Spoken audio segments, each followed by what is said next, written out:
Hello everyone, welcome to Agastya channel.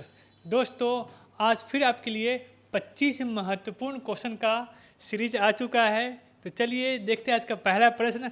और दोस्तों, सबसे इम्पोर्टेंट बात ये है कि आप ये 25 क्वेश्चन कितना सही करते हैं, आप कमेंट के माध्यम से अपना प्लीज़ इसको बताइएगा। तो चलिए आज का आपका पहला प्रश्न कि ऊंचाई की जगहों पर पानी 100 डिग्री सेल्सियस के नीचे के तापमान पर ऊंचाई की जगहों पर पानी 100 डिग्री सेल्सियस के नीचे के तापमान पर क्यों उबलता है। वेरी इंपॉर्टेंट, कई बार आ चुका है आपके एग्जाम में। बताइएगा, काफ़ी आसान क्वेश्चन है दोस्तों। क्या कारण होता है कि ऊंचाई की जगहों पर जो पानी का जो क्वथनांक होता है, जो 100 से 100 पे जो रहता है उसको नीचे आ जाता है। तो इसका मुख्य कारण क्या है? क्योंकि वायुमंडलीय दबाव क्या होता है तो कम हो जाता है, अतः क्वथनांक बिंदु जो 100 पे होता है वो उससे नीचे आ जाता है। तो आपका पहला करेक्ट आंसर क्या हो जाएगा? ए हो जाएगा। ठीक है, नेक्स्ट क्वेश्चन आपके सामने आ रहा है दोस्तों कि मानव शरीर के भीतर रक्त निम्न में से किसकी उपस्थिति के कारण क्या होता है? जमता नहीं है। क्या होता है दोस्तों? जमता नहीं है। लास्ट सब देखिएगा दोस्तों, यही आपके लिए महत्वपूर्ण है कि नहीं? नहीं है कि है? आपसे नहीं पूछ रहा है, बताइएगा इसमें से कौन है दोस्तों जो मानव शरीर के अंदर में रक्त को जमने से रोकता है। बताइएगा इसका राइट आंसर क्या हो जाएगा? The right answer is B हो जाएगा। हिपेरिन क्या होता है? रक्त को जमने से रोकता है। जबकि दोस्तों बात हो जाएगा रक्त का थक्का बनाने में सहायक दोस्तों कौन कौन होता है? एक तो आपका क्या हो जाएगा? विटामिन क्या होता है? विटामिन के हो गया आपका। सेकंड क्या होता है आपका? फाइब्रिनोजेन होता है। क्या होता है? फाइब्रिनोजेन होता है। तो दोनों पॉइंट ध्यान रखिएगा कि आपसे आपका ये क्या कहते हैं, जमना पूछ रहा है कि थक्का पूछ रहा है। जब बात हो जाएगी जमना का तो हिपेरिन ध्यान रखना। जब बात आ जाएगा रक्त का थक्का का बनना, उसमें आप फाइब्रिनोजेन याद रखना। एक आपका धातु भी आता है कि बताइएगा रक्त के थक्का बनने में कौन सी धातु सहायक होती है। तो आपका आंसर क्या हो जाएगा दोस्तों? कैल्शियम धातु। क्या हो जाएगा? कैल्शियम धातु। तो 1 पॉइंट, 2 पॉइंट, 3 पॉइंट, 4 पॉइंट, ये चारों पॉइंट आप ध्यान रखिएगा दोस्तों। चलिएगा अगले क्वेश्चन पे। अगला क्वेश्चन आपका ये है कि निम्नलिखित में से कौन सा कीट नहीं है दोस्तों। सिंपली कीट होने का क्या मापदंड है? उसमें 3 जोड़ा क्या होना चाहिए? 3 जोड़ा पैर होना चाहिए, प्लस में 2 जोड़ा क्या होना चाहिए दोस्तों? आपका पंख होना चाहिए। तो देख लीजिए, यही वो क्या है आपका मापदंड है कीट होने का। देखिए, खटमल हो गया, मकड़ी हो गया, घरेलू मक्खी हो गया, मच्छर हो गया। आपको पता होगा मक्खी क्या है, इसमें 8 क्या होते हैं? 8 पैर होते हैं। लेकिन आपको यहाँ पे क्या बोला है? 3 जोड़ा, मतलब कि कुल संख्या पैर कितनी होनी चाहिए? 6 होनी चाहिए। ठीक है दोस्तों, तो मकड़ी क्या हो जाएगा? आपका सही आंसर हो जाएगा। आगे चलते हैं क्वेश्चन नंबर 4 पे कि डीएनए की दोहरी पेचदार संरचना की खोज किसके द्वारा किया गया है। काफ़ी महत्वपूर्ण क्वेश्चन दोस्तों। आप बताइएगा कि डबल हेलिक्स मॉडल किसके द्वारा दिया गया है। राइट आंसर आपका क्या होगा? राइट आंसर आपका क्या हो जाएगा? जेम्स वाटसन एवं फ्रांसिस क्रिक हो गया। ये चीज़ ध्यान रखिएगा कि डबल हेलिक्स मॉडल कौन दिए हैं? डबल हेलिक्स मॉडल की खोज कौन दिया है? तो वाटसन एवं क्रिक के द्वारा। लेकिन आपसे पूछ देगा कि डीएनए का खोज, सिंपली आपसे पूछेगा डीएनए की खोज किसके द्वारा किया गया है? डीएनए की खोज किसके द्वारा किया गया दोस्तों? तो आपका राइट आंसर क्या हो जाएगा? Friedrich Miescher. तो दोनों क्वेश्चन आप ध्यान रखिएगा कि पूछ क्या रहा है। क्या वो डबल हेलिक्स पूछ रहा है तो जेम्स वाटसन क्रिक जाएगा, लेकिन क्या पूछ रहा है कि डीएनए की खोज पूछ रहा है तो आपका आंसर क्या आ जाएगा? फ्रेडरिक मिस्चर चलेगा। ठीक है दोस्तों, चलते हैं नेक्स्ट क्वेश्चन पे। क्वेश्चन नंबर 5 आपके सामने है कि निम्नलिखित में से कौन सा मेडुला ऑब्लांगेटा का कार्य नहीं है। दोस्तों आपसे पूछ रहा है कार्य नहीं है, किसे कार्य नहीं है? तो मेडुला ऑब्लांगेटा का कार्य नहीं है। सिंपली दोस्तों आपको याद रखना है इसके बारे में। ये क्या करता है? उल्टी का नियमन करता है। उसके बाद छींक का जो छींक हम लोग करते हैं, फिर क्या आता है खांसी हो गया, ये सब का नियमन कौन करता है? तो मेडुला ऑब्लांगेटा करता है। देखिएगा इसके अलावा और क्या करता है? तो रक्त दाब का नियंत्रण भी करता है आपका, ये भी करता है। देखिएगा हृदय की धड़कन को नियंत्रण करना ये भी करता है आपका। उससे क्या होता है? पेशियों के संकुचन पर नियंत्रण, ये दोस्तों किसका काम है? ये भी इसी काम है। उपापचय का नियंत्रण ये नहीं करता है। तो आपका आंसर क्या जाएगा? ऑप्शन सी जाएगा। 5 का ऑप्शन क्या जाएगा आपका? सी जाएगा। ए बी सी का काम कौन करता है? वो ये करता है। इसके अलावा उल्टी का नियमन, छींक, एक खांसी केंद्र का है तो मेडुला ऑब्लांगेटा है। ये 6 पॉइंट आपके पेपर में आते रहते हैं, आप इसे अच्छे से ध्यान रखोगे। चलते हैं क्वेश्चन नंबर 6 पे कि मानव शरीर के निम्नलिखित भागों में से किसमें निषेचन क्रिया पूर्ण होती है? निषेचन क्रिया संपूर्ण कहाँ पर होती है दोस्तों? तो आपका राइट आंसर क्या हो जाएगा? अंडवाहिनी में। क्या होगा दोस्तों? फेलोपियन ट्यूब कहते हैं। क्या बोलते हैं इंग्लिश में? इसके एक और नाम क्या है? फेलोपियन ट्यूब कहते हैं। फेलोपियन ट्यूब के नाम से भी आप इसे जानते होगे, तो इसे ये पॉइंट को आप ध्यान रखिएगा। चलते हैं क्वेश्चन नंबर 7 पे। Black hole. ब्लैक होल अंतरिक्ष में एक पिंड है जो किसी प्रकार के विकिरण को क्या करता है दोस्तों? क्या करता है? वो बाहर जाने नहीं देता है। किस गुण के कारण दोस्तों? विकिरण को, कोई भी विकिरण को अपने से बाहर जाने नहीं देता है। वो कौन सा गुण है? क्योंकि ब्लैक होल क्या होता है दोस्तों? ब्लैक होल बहुत उच्च घनत्व वाला क्या होता है? एक पिंड होता है। बहुत उच्च घनत्व वाला एक पिंड होता है। क्योंकि इसके आसपास जो भी दोस्तों आपके पदार्थ होते हैं सब इसमें समाहित हो जाते हैं। कोई इसमें तो ब्लैक होल में समाहित हो जाते हैं। तो ये चीज़ आप ध्यान रखिएगा। यहाँ तक कि प्रकाश इसमें क्या समाहित हो जाती है दोस्तों। तो ब्लैक होल क्या है? अति उच्च घनत्व का एक पिंड है। इससे बच के कोई नहीं जा सकता। ठीक है दोस्तों, आगे चलते हैं क्वेश्चन नंबर 8। अब देखिए दोस्तों अयस्क, ये आपके एग्जाम में आते रहते हैं, चाहे एग्जाम कोई भी हो। तो आपको अयस्क के बारे में ये आपका होमवर्क भी रहता है। ये आपका होमवर्क भी है कि जितने भी होमवर्क अयस्क हैं उसको आप अच्छे से याद कर लो दोस्तों। तो आज का क्वेश्चन क्या है? कैलामाइन के बारे में पूछा जा रहा है कि कैलामाइन निम्न में से किसका अयस्क है? तो बताइए दोस्तों कैलामाइन किसका अयस्क है? इससे पहले आपको टीन का याद होना चाहिए, मैग्नीशियम का याद होना चाहिए, जस्ता का याद होना चाहिए और तांबा क्या होना चाहिए। ठीक है दोस्तों, तो कैलामाइन किसका अयस्क है? तो आपका राइट आंसर क्या जाएगा दोस्तों? आपका जिंक जाएगा। क्या जाएगा? आपका जिंक जाएगा। आप इसे अच्छे से ध्यान रखिएगा। जिंक के बारे में क्या बोला दोस्तों? इसे कैलामाइन अयस्क होता है। जबकि टीन का अयस्क कौन दोस्तों? तो कैसिटेराइड। क्या होता है? कैसिटेराइड होता है। तो आप इसे भी ध्यान रख सकते हैं, कैसिटेराइड। मैग्नीशियम का डोलोमाइट भी होता है। क्या होता है?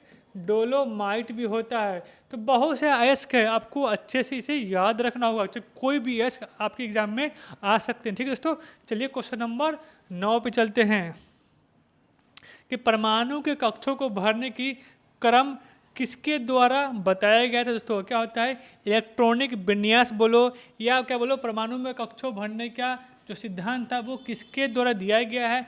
4 ऑप्शन है। अब बताओ, ये चारों ऑप्शन आपके लिए एग्जाम में आते हैं, जैसे कभी कभी पूछ देगा।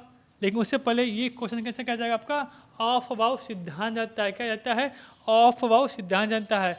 आपसे ये पूछ देगा कि इलेक्ट्रॉनिक क्या होता है? इलेक्ट्रॉनिक विन्यास, इलेक्ट्रॉनिक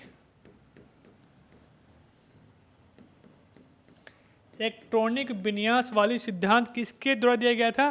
तो ऑफ वाउ के सिद्धांत के द्वारा दिया गया था। अब देखो पेपर में किस तरीके से प्रश्न और बन सकते हैं। अब पूछेगा अनिश्चितता का सिद्धांत किसने दिया था? तो आप बताओगे हाइगेनबर्ग।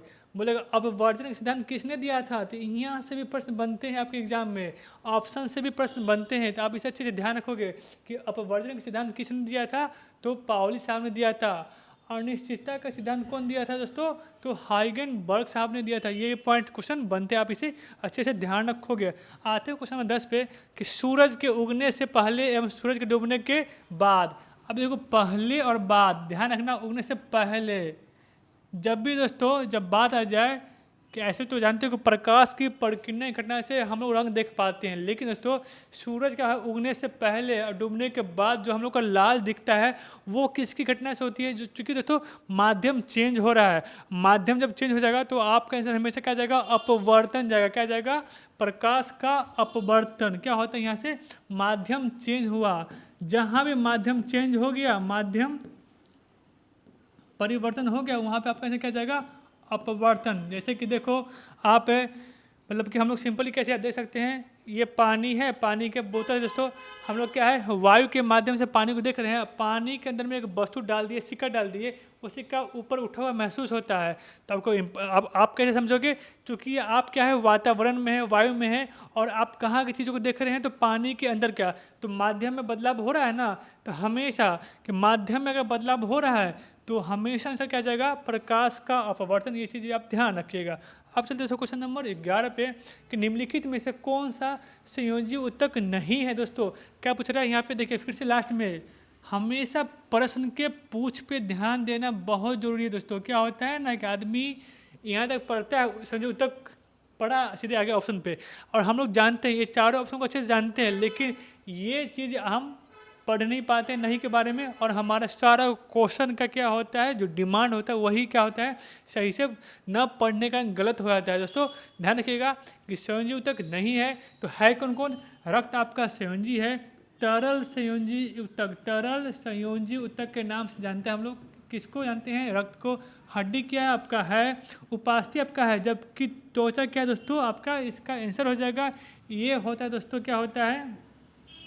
उपकला ऊतक होता है। क्या? उपकला होता है, उपकला ऊतक होता है। तो ध्यान रखिएगा त्वचा क्या है आपका? उपकला ऊतक होता है। बाकी आपका संयोजी ऊतक कौन कौन है? आपका रक्त भी है, हड्डी भी है, उपास्थि भी है। ठीक है दोस्तों, चलिए क्वेश्चन नंबर 12 पे चलते हैं। दूरदृष्टि दोष में दोस्तों क्या होता है? हाइपरमेट्रोपिया। क्या होता है? दूरदृष्टि दोष में प्रतिबिंब कहाँ बनता है? सिंपल दोस्तों समझिएगा कि ये क्या हो गया? आपका आँख हो गया, ये क्या हो गया? आपका आँख हो गया, ये क्या आपका एरिया हो गया? आपका रेटिना हो गया, मान लीजिए रेटिना कहलाता है। ये हो गया आपका आँख, इसमें से प्रतिबिंब दोस्तों इस तरीके से आएगा। प्रतिबिंब क्या होता है दोस्तों? रेटिना के पीछे बनता है। ये क्या हो गया? प्रतिबिंब हो गया, प्रतिबिंब। आपको पता होगा कि प्रतिबिंब बनता कहाँ है? तो रेटिना बनता है, लेकिन इस बीमारी में क्या होता है दोस्तों? प्रतिबिंब पीछे बनता है किस वस्तु का? यही आपका वस्तु हो गया, इसका प्रतिबिंब कहाँ बनना है? तो रेटिना के पीछे बनता है। तो क्या हो जाएगा? आपका आंसर बी हो जाएगा। जबकि निकट दृष्टि उसमें क्या होता है? प्रतिबिंब कहाँ बनेगा? तो इस एरिया में बनता है, मतलब कि रेटिना के आगे बनता है। दोनों पॉइंट आप अच्छे से ध्यान रखना, ठीक है। आगे चलिएगा। प्रत्यावर्ती धारा को दिष्ट धारा में बदलने के लिए किस युक्ति का प्रयोग करते हैं? दोस्तों सिंपली पूछ रहा है, अल्टरनेटिव करंट को डायरेक्ट करंट में बदलना है। पहला क्वेश्चन दोस्तों ये आता है, जबकि सेकंड क्वेश्चन क्या आता है? डीसी को आपको एसी में बदलना है। तो बताइएगा आपसे क्या पूछा जा रहा है? एसी को डीसी में बदलना है, मतलब कि आपको एसी से डीसी में जाना है। तो आप क्या करते हैं? रेक्टिफायर का प्रयोग करके क्या करते हैं? रेक्टिफायर का प्रयोग करते हैं। लेकिन दोस्तों अब देखिएगा कि लाइट कट गया है और आपको इन्वर्टर से बिजली चाहिए। तो इन्वर्टर मतलब कि जो बैटरा होता है, बैटरा को क्या बोलते हैं? वो डीसी बोलते हैं। तो हमेशा लाइन कटने के बाद जो हम लोग का डीसी से एसी में करंट चाहिए वो होता है क्या? इन्वर्टर। क्या करते हैं? वो वहाँ पे हम लोग इन्वर्टर का प्रयोग करते हैं, इन्वर्टर का प्रयोग करते हैं। ठीक है दोस्तों, तो दोनों का इसे ध्यान रखिएगा। रेक्टिफायर एसी से डीसी, जबकि डीसी से एसी है तो इन्वर्टर का प्रयोग करते हैं। ठीक है दोस्तों, चलिए क्वेश्चन नंबर 40 पे। किसी तत्व का रासायनिक प्रकृति, देखिएगा क्या पूछ रहा है? कोई भी एलिमेंट हो उसका रासायनिक प्रकृति किस पे डिपेंड करता है, ये आपसे पूछा जा रहा है। सबसे महत्वपूर्ण क्वेश्चन, कई बार आ चुका है और आगे भी आने की संभावना है। ध्यान रखिएगा, इसका राइट आंसर क्या हो जाएगा? संयोजी इलेक्ट्रॉन होगा। क्या होगा? संयोजी इलेक्ट्रॉन हो जाएगा। इसे अच्छे से ध्यान रखो, क्या हो जाएगा? जो इलेक्ट्रॉन बैलेंस करता है उसी को संयोजी इलेक्ट्रॉन करते हैं। वही रासायनिक गुण क्या करता है? प्रदर्शित करता है तत्व का। ठीक है दोस्तों, आगे चलिएगा। अगले क्वेश्चन क्या हम लोग का? भाप अंगार गैस। दोस्तों सिंपली आपको याद करना है, जल गैस को ही क्या बोलते हैं? भाप अंगार गैस कहते हैं। एक आता है आपका क्या आता है? प्रोड्यूसर गैस कहते हैं, प्रोड्यूसर गैस भी कहते हैं, प्रोड्यूसर गैस भी कहते हैं। और हमेशा एग्जाम में दोस्तों एक क्या आता है आपका? एक और बच गया, कोल गैस हो गया, कोल गैस हो गया। बस इसका फॉर्मूला हमेशा पूछा जाता है आपसे, क्या होता है आपका फॉर्मूला हमेशा पूछा जाता है। जल गैस का क्या होता है, कार्बन मोनोऑक्साइड इसमें भी है, कार्बन मोनोऑक्साइड इसमें भी है और कार्बन मोनोऑक्साइड दोस्तों इसमें भी है। कोई दिक्कत नहीं, दिक्कत देखो ऐड क्या होता है, जल है दोस्तों, जल लाने के लिए क्या होगा, ऑक्सीजन है तो यहाँ पे हाइड्रोजन दे दो, कोई दिक्कत हमेशा था। मोनो ऑक्साइड के साइड हाइड्रोजन आ गया तो जल गैस हो गया, मोनो ऑक्साइड का नाइट्रोजन आ गया, नाइट्रोजन आ गया तो प्रोड्यूसर गैस हो गया। और दोस्तों जल गैस मतलब कि H2 यहाँ पर डाल के बस कुछ नहीं करना, एक मीथेन डाल दो, क्या होता है एक मीथेन डाल दो तो वो होता है कोल गैस होता है। तीनों आप याद रखोगे, एग्जाम में कोई भी पूछ सकता है, जरूरी नहीं कि ये भाप अंगार गैस ही पूछेगा। तो जल गैस भाप अंगार गैस एक ही होता है। देखो CO+2 का है, आपका ऑप्शन ये चला जाएगा। ठीक है दोस्तों, तो आप ऐसे भी याद रख सकते हो। ठीक है, चलिए क्वेश्चन नंबर हम चलते हैं 16 पे। कैसे रुके उदर, वास्तव में दोस्तों उदर का काम क्या है आपसे पूछा जा रहा है कि उदर का मूलभूत काम क्या है आपका। राइट आंसर दोस्तों क्या हो जाएगा, ध्यान रखिएगा कि कैसे रुकी उदर का मूलभूत कार्य क्या होता है, तो भंडारण होता है। क्या होता है दोस्तों, भंडारण होता है, इसे भी आप ध्यान रखोगे। आमाशय उमाशय क्या है दोस्तों, सब आदि इसके अंतर्गत आता है। छोटी आंत बड़ी आंत क्या है दोस्तों, सब इसके अंतर्गत आते हैं। तो कैसे रुकी उधर का मूलभूत कार्य क्या है, तो भंडारण करना। ठीक है दोस्तों, चलते अगले नंबर क्वेश्चन 17 पे। रेडियो धर्मिता, रेडियो एक्टिविटी दोस्तों, इसकी खोज सर्वप्रथम कौन किया था, ये आपसे पूछा जा रहा है। किसके द्वारा दोस्तों खोज किया गया था, तो हेनरी बेकोरल ने इसका खोज किया था। कब किया था दोस्तों, हेनरी बेकोरल ने। और पी क्यूरी एम क्यूरी को मिला के इन लोग को 1903 में नोबेल पुरस्कार क्या हुआ, दिया गया था। कौन सा पुरस्कार, नोबेल पुरस्कार दिया गया। तो आप इसे ध्यान रखिएगा कि हेनरी बेकोरल ने रेडियो धर्मिता की खोज की थी और इनको नोबेल 1903 में मैडम क्यूरी के हस्बैंड पी क्यूरी एवं बेकोरल के साथ मिलता है। ठीक है, आगे चलते हैं। क्वेश्चन नंबर 18 है, दीर्घकालीन ऊर्जा भंडारण के लिए दोस्तों क्या पूछा है, लंबे समय तक ऊर्जा भंडार करने के लिए इनमें से किसका उपयोग करना चाहिए आप लोग को। दोस्तों आपसे पूछ रहा है कि लंबे समय तक आपको क्या चाहिए, ऊर्जा चाहिए, तो आप इनमें से किसका प्रयोग करना चाहेंगे। तो आपका ऑप्शन विटामिन है, कोलेस्ट्रॉल है, वसा, प्रोटीन। तो आप समझते हो कि ऊर्जा दोस्तों लंबे टाइम तक ऊर्जा है। सिंपल ऊर्जा कहाँ से मिलेगा हमको, या तो कार्बोहाइड्रेट से मिलेगा, नहीं तो वसा से मिलता है। क्या इसमें है कार्बोहाइड्रेट, नहीं है, वसा है। लेकिन बात क्या है, दीर्घकालीन, तो हमेशा तो क्या रखना, वसा से क्या होता है, लंबे समय तक आपका क्या होता है, आपको लंबे समय तक ऊर्जा मिलता है। और वसा का शरीर में पाचन दोस्तों किस किस एंजाइम पूछेगा तो किस एंजाइम से होता है, तो एंजाइम का नाम हमेशा ध्यान रखना कि वसा का अगर हम लोग का शरीर में पाचन होता है, वो एंजाइम का नाम क्या है, लाइपेज है। क्या है, लाइपेज है। अगर आपसे पूछेगा क्या कोई अन्य भी है, तो आप हाँ, पीत रस भी है। क्या है, पीत रस भी क्या करता है दोस्तों, वसा का इमल्सिफिकेशन करता है। क्या करता है, इमल्सिफिकेशन। तो हमेशा ध्यान रखना पीत और लाइपेज हमेशा वसा के लिए आते हैं। क्या आते हैं, वसा के लिए आते हैं। अगला क्वेश्चन क्या है दोस्तों हम लोग का, सूक्ष्म छिपाक या जीरोपैथेलमिया किस विटामिन की कमी से होने वाला रोग है। दोस्तों ध्यान रखिएगा, क्या है, जीरोपैथेलमिया किस विटामिन की कमी से होता है। आप देख लीजिएगा कि विटामिन ए इसका राइट आंसर जाएगा दोस्तों, इसे आप ध्यान रखिएगा। विटामिन के से क्या होता है, रक्त का थक्का नहीं बनता है। इससे क्या होता है दोस्तों, तो बच्चों में क्या होता है, रिकेट्स बीमारी हो जाता है, रिकेट्स बीमारी होता है। और दोस्तों सी से क्या होता है, पायरिया होता है। ये चीज़ आपको पहले से पता होगा। स्रोत क्या होता है इसका, आंवला होता है दोस्तों। क्या होता है, आंवला होता है। यहाँ पे आप क्या याद रखें, गाजर याद रखिएगा। ठीक है दोस्तों, स्रोत में। आइए क्वेश्चन नंबर 20 पे चलते हैं। ग्रीष्म ऋतु में, गर्मी के दिनों में मिट्टी के घड़े में रखा पानी ठंडा कैसे हो जाता है। आपसे ये पूछ रहा है कि मिट्टी के घड़े में जो पानी रखते हैं वो ठंडा कैसे होता है। तो आपका आंसर क्या जाएगा, वाष्पीकरण के द्वारा। क्या हो जाएगा दोस्तों, मिट्टी घड़े में छोटे छोटे बूंद होते हैं। देखिए दोस्तों क्या होते हैं ना, छोटे छोटे बूंद, जिससे पानी बाहर निकलते रहती है। दोस्तों क्या, पानी बाहर निकलती रहती है और वाष्पीकरण होती रहती है। ध्यान रखिएगा, वाष्पीकरण घटना से हमारा जो मिट्टी का बर्तन है उसमें पानी ठंडा रहती है। नेक्स्ट क्वेश्चन क्या है कि निम्न में से किस पारिस्थितिकी तंत्र में प्रजातियों की विविधता अपेक्षाकृत अधिक होती है। सर्वाधिक दोस्तों विविधता किस में पाया जाएगा, किसमें, इकोलॉजी तंत्र में दोस्तों, इकोलॉजी में सबसे ज़्यादा विविधता किसमें पाया जाता है, तो आपका आंसर क्या होना चाहिए, देखिएगा पहला। जब दोस्तों प्रवाल भित्ति आ जाए तो आपका आंसर हमेशा ये जाएगा, ध्यान रखिएगा। सेकंड में क्या हो जाएगा, आपको ये हो जाएगा। ये दोनों पॉइंट आप ध्यान रखिएगा, प्रवाल भित्ति में पहला दीजिएगा, अगर ये ना मिले तो उष्णकटिबंधीय वर्षा वन इसका राइट आंसर जाएगा। ठीक है दोस्तों, आगे चलते हैं, क्वेश्चन नंबर 22 पे चलते हैं। 22 नंबर देखिएगा, श्वसन के दौरान जो ऑक्सीजन हम छोड़ते हैं दोस्तों, जो वास्तव में ऑक्सीजन जो हम लोग लेते हैं कितना % लेते हैं, तो 21% लेते हैं।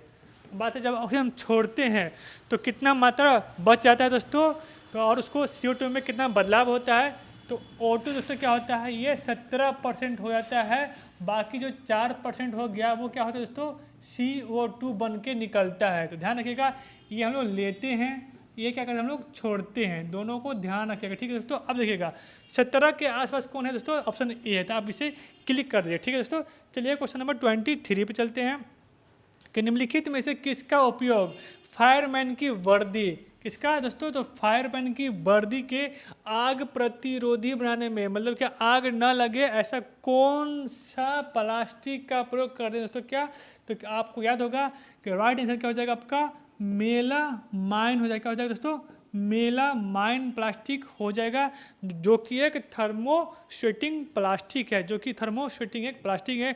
बेकिलाइट भी क्या है आपका, थर्मोसेटिंग प्लास्टिक है। आगे चलिए क्वेश्चन नंबर चलते हैं 24 पे, वायु में ध्वनि तरंगें कैसी होती है, आपको पहले से पता होगा, या तो आपको पूछेगा प्रकाश पूछेगा, नहीं तो ध्वनि पूछेगा। प्रकाश क्या होता है, तो अनुप्रस्थ होता है, जबकि बात आएगा ध्वनि का तो क्या हो जाएगा, अनुदैर्ध्य होगा। क्या होगा दोस्तों, तो अनुदैर्ध्य तरंग होता है, आपका ऑप्शन ए चला जाएगा। ठीक है दोस्तों, चलिए क्वेश्चन नंबर 25 में, और आज का आखिरी क्वेश्चन है कि 190 डिग्री फ़ारेनहाइट को आपको सेल्सियस में बदलना है, तो आपका फॉर्मूला क्या होता है, C बटा क्या होता है 100 होता है, और F माइनस 32 बटा क्या होता है 180 होता है। आपका काम क्या है, F का वैल्यू कितना है 190 है, आप यहाँ पे क्या है 190 पुट कीजिए, और C का वैल्यू दोस्तों क्या आप निकाल के कमेंट में बताइए कितना आपका स्कोर आ रहा है, और इस क्वेश्चन का राइट आंसर दीजिएगा। ठीक है दोस्तों, अगर आपको जानकारी पसंद आ रही है तो वीडियो को लाइक एवं चैनल को सब्सक्राइब कीजिएगा। मिलते हैं हम लोग अगले, ठीक है, धन्यवाद दोस्तों।